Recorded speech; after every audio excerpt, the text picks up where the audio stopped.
Donc, lundi 17, no news Monday. Donc, mes scénarios, c'était soit un range, soit une baisse, et peut-être un range vers le haut. Donc, ici, on ouvre, ça, pas de signal, c'est pas un signal encore suffisant, pas de signal toujours, pas de signal, pas de signal. Donc là, c'est intéressant parce que là, c'est des journées où il faut vraiment être patient. Là, si je suis pas patient dans ce genre de journée, je peux essayer de forcer un trade ici, mais là, il faut juste être patient, il n'y a rien qui se passe. Là, éventuellement, on peut tenter un truc. Voilà, là, j'aurais pu tenter peut-être un signal, une clôture plus basse du jour, avec le Nasdaq qui fait un plus bas, mais je préférais attendre.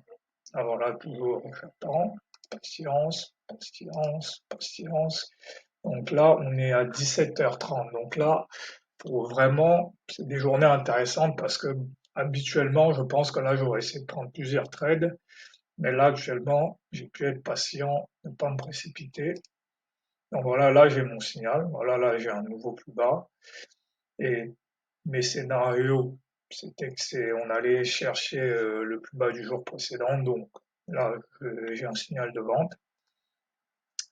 Là, j'ai un début de reversal, mais je viens d'avoir mon signal, donc je ne vais pas clôturer ma position, j'attends de voir.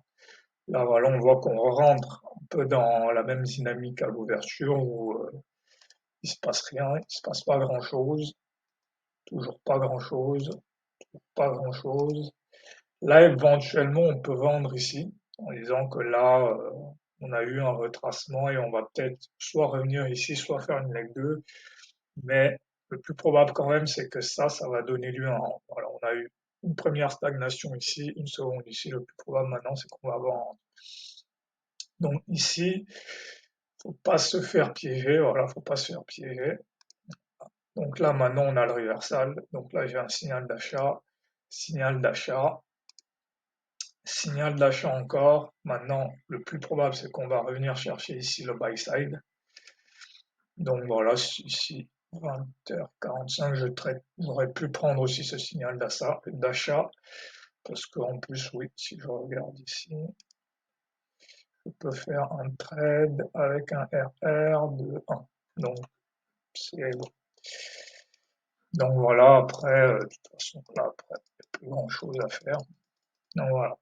Donc les points clés de cette journée, c'était ici, être patient à l'ouverture, vendre ici parce que c'était un signal de vente. Voilà, on peut voir que c'est à peu près le même que celui-ci, mais là aussi c'est intéressant parce que le contexte n'est pas le même. Ici, on a vraiment eu du mouvement, on a eu un rejet ici, mais ça reste le même signal que ici. Voilà, on fait un nouveau plus bas, donc ça se vend.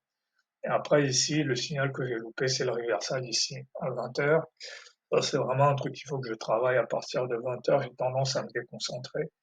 Donc voilà, prendre ces reversals. Voilà, c'est le même ici. Vendredi, j'ai pas pris aussi, mais bon, vendredi, j'avais décidé d'arrêter de trader. Mais voilà, souvent le marché a des réactions tardives et faut les prendre. Mais bon, là, j'ai pu me rattraper en rentrant ici. Comme vendredi, j'aurais aussi pu me rattraper à 21h15.